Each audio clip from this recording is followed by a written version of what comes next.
Alright guys, Triptych here, and while we're still discussing who's going to be the leader for Season 2, whether it's me or T-Dark or someone else, we'll still be doing a lot of training to get you guys used to the specific types of combat that will be going on in Inner Sphere Wars.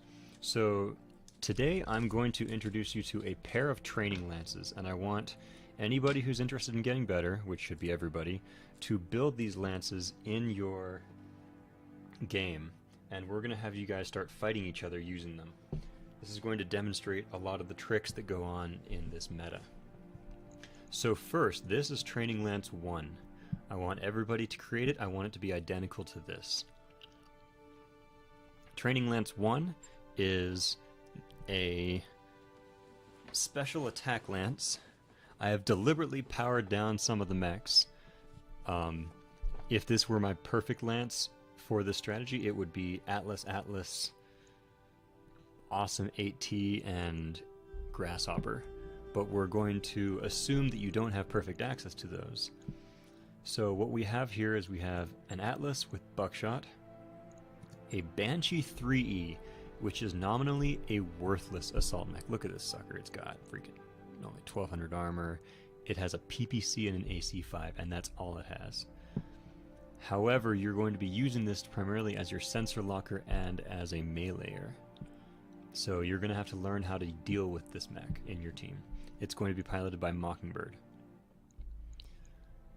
Third mech will be Zeus. The Zeus is similar to the Awesome 8T in that it has decent ranged firepower with the laser AC5 and the LRM-15, and it is an assault mech, which in some cases the fact that it is an assault mech gives it a disadvantage because that means it only moves in Initiative 1.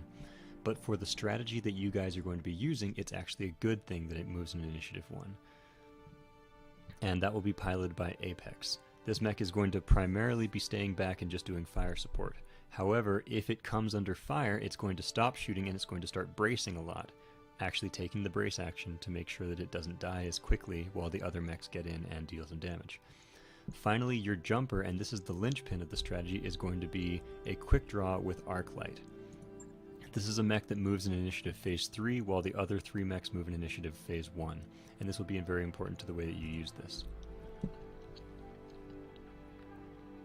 The second lance that you will all be building is Training Lance 2. I want it to look exactly like this.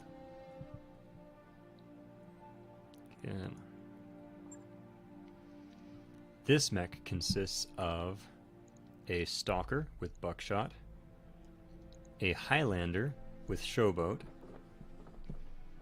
a Battlemaster with Mockingbird, and a Catapult with Apex. Similarly, the Catapult is going to be jumping and staying back, yet occasionally using the direct fire, mostly for the accuracy, and occasionally jumping in to get some rear hits on the enemy if that becomes an option. The Stalker is a decent mech now that we have the massive large laser buff, making them produce a whole lot less heat. However, it is very map dependent. The Highlander is wonderful for reasons I've explained elsewhere, but the fact that it can jump and generally stay defended is nice. However, in this particular setup, you're going to play very cautiously with the Highlander. You're going to treat it like it doesn't have 1400 hit points.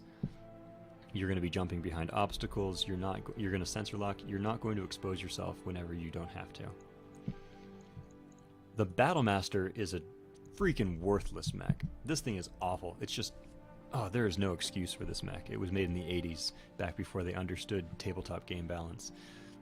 It has a PPC, and it has 6 medium lasers and some machine guns and SRMs, but it has a ton of ammo focused in its left torso, and it doesn't have the heat sink that it would need to actually fire these weapons consistently.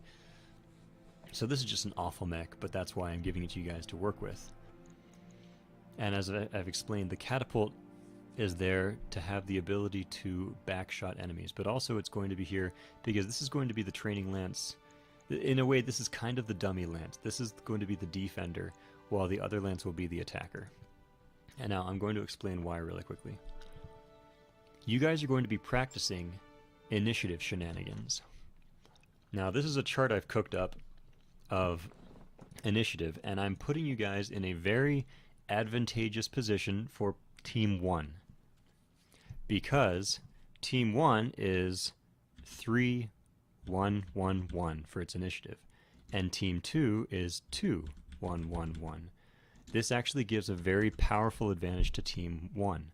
As I showed off in my Oceania fight against Zins, it would be a lot better if it was like 3, 1, 1, 1 versus 1, 1, 1, 1. That actually is better.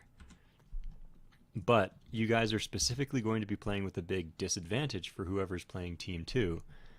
And Team 1, it's going to be your job to exploit this as much as possible. Now let me explain this real quick. This is a flow chart of all of the ways that the turn can end up. So if the person who has the quick draw, in this case with Arclight, moves first, it doesn't matter what he does. When you go to the Initiative 1 phase, he gets the first Assault Mech move. Now, so even if the quick draw is not in the combat, if it's just jumping around somewhere on the edge, sensor locking, or even not even there, the fact that you can choose when you take his turn gives you an advantage when you're fighting with the Assault Mechs. So if you move as your first action, you will get the first Assault Mech move. If you reserve as your first action with the quick draw, then whether the enemy moves or reserves, well, if the enemy chooses to move, they can guarantee that they get the first Assault Mech move, and there's nothing you can do. However, you will get the last move. If they move and you reserve, then you will get the last mech move. And if the enemy reserves, you can still reserve and guarantee yourself the last mech move. Or you can move first with the Grasshopper. What this means is, when you get to the end of your turn, you know, if you've been reserving, so the first turn, you get your Grasshopper or Quick Draw into a relatively safe position, you reserve down, and then they get to move their stuff. You jump the Quick Draw or the Grasshopper last, and you get it closer to them. And then the next turn, you move it first, and you can jump forward and get the attack. Or, you know, if you were in range of them, you could, as this very last move, you could jump forward and attack them, and then as your very first move next time, you could jump back and escape. But more importantly, you can do it with your Assault Mechs too, because you can guarantee last mech. So let's say I have my, let's see, what was on that team? I think I have an Atlas. So I have my Atlas, right? And it is bulwarked. On the first turn, I reserve the quick draw, and no matter what they do, I get to move it last, unless I were to move there. But if they reserve, then I have to reserve. That does give them first Assault Mech move, but after everybody they have is moved, say I was braced and they've all been shooting at my Atlas, I get to take the last move and I get to move the Atlas forward. And then next turn, I move with my quick draw and I guarantee that my Atlas gets to go first. So not only the quick draw, but your Atlas can double the enemy using this strategy, which is how you move up. Second thing I want to talk about is having superiority at range. You can either run a short-range strategy or a long-range strategy, but once you have the initiative like this, as you can see, Training Lance 1 has this initiative advantage over Training Lance 2, which means he can pull a lot more crap in this battle. However, you'll also notice the Atlas provides him with a whole lot of short-range firepower, versus the Stalker also has a whole lot of short-range firepower. The Battlemaster does okay. It's got like one big punch. But I would still say that in this matchup, the Training Lance 2 has a bit more long-range firepower than Training Lance 1, especially since the Quick Draw has no long-range firepower at all. However, it doesn't entirely matter, because Training Lance 2 may have the long-range firepower, but because Training Lance 1 has more short-range firepower, Training Lance 2 cannot just stay at range, because if they stay at range, Training Lance 1 can continually advance towards them and force them to retreat, and as long as they're retreating, they're not able to keep their assault mechs in Bastion, or in Bulwark.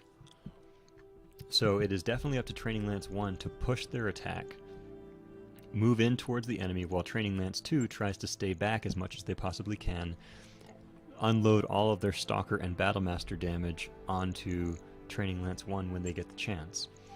But in general, if you guys hit an incredibly high level of play, Training Lance 1 should always be beating Training Lance 2 in this fight.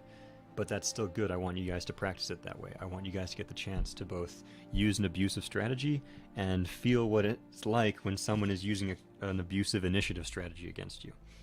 So I'm going to hopefully get a chance to demonstrate with you guys once you've set up these maps, and I want everybody to be playing these two lances against each other. Take turns being Lance 1, and whoever's Lance 1, find a way to use your Atlas and the threat of the Banshee's melee attack to zone out the enemy and force them to split and force them to not be able to use their stuff right. Meanwhile, you are saving up towards your